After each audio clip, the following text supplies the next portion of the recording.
Hello friends, Assalamu alaikum and welcome to MU Entertainment।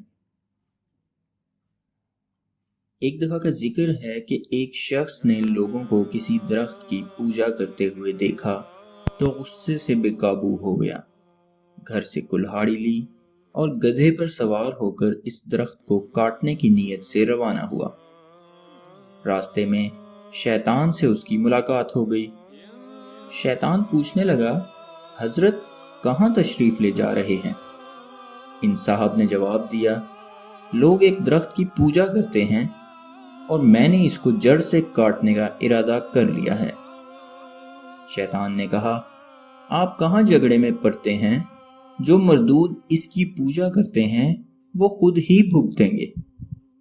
बढ़ते बढ़ते दोनों में झगड़ा होने लगा और 3 मरतबा मारपीट हुई, लेकिन शैतान पर वो शख्स हर मर्तबा गालिब आ गया।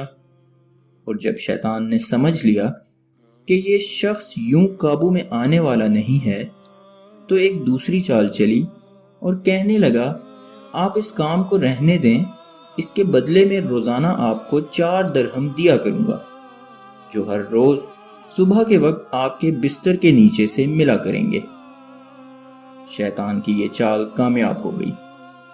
वो शख्स अपने घर वापस चला गया और रोजाना सुबह बिस्तर के नीचे से 4 दरहम मिलने लगे। कुछ दिन ये सिलसिला चला, लेकिन फिर वही हाल आहिस्ता आहिस्ता दरहम मिलना बंद हो गए। जब इसी तरह कई दिन गुजर गए और कुछ ना मिला तो फिर गुस्सा आया और कुल्हाड़ी उठाई और दरख्त काटने के लिए चल दिया। रास्ते में दोबारा शैतान से मुलाकात हुई। शैतान ने फिर पूछा, हजरत कहाँ का इरादा है? इन साहब ने जवाब दिया, दरख्त काटने जा रहा हूं जिसकी पूजा होती है। शैतान ने फिर कहा, आप कहाँ झगड़े में पड़ते हैं? छोड़िए, जो मरदूद इसकी पूजा करते हैं वो खुद ही भुगतेंगे। इन साहब ने इनकार कर दिया और कहा, अब तो जरूर काटूंगा, बिल्कुल भी नहीं छोड़ूंगा।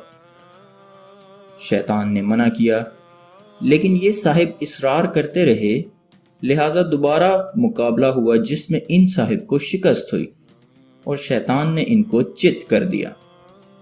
फिर शैतान कहने लगा, बस मियाँ, अब ये काम तुम्हारे बस का नहीं, क्योंकि पहले तुम अल्लाह की रज़ा की खातिर दरख्त काटने जा रहे थे, लेकिन अब 4 दिरहम के लिए जा रहे हो, इसलिए अब तुम मुझसे शिकस्त नहीं दे सकते, वरना पहले अगर मैं पूरा जोर भी लगा लेता तो तुमसे ना जीत सकता। लिहाजा एक कदम भी आगे बढ़ाया तो खैर नहीं, तुम्हारी गर्दन उड़ाकर रख दूंगा। मजबूरन इन साहिब को इरादा तर्क करना पड़ा और वापस घर आ गया। सच कहते हैं, शैतान के मकरो फरेब से हमेशा बचकर रहना चाहिए।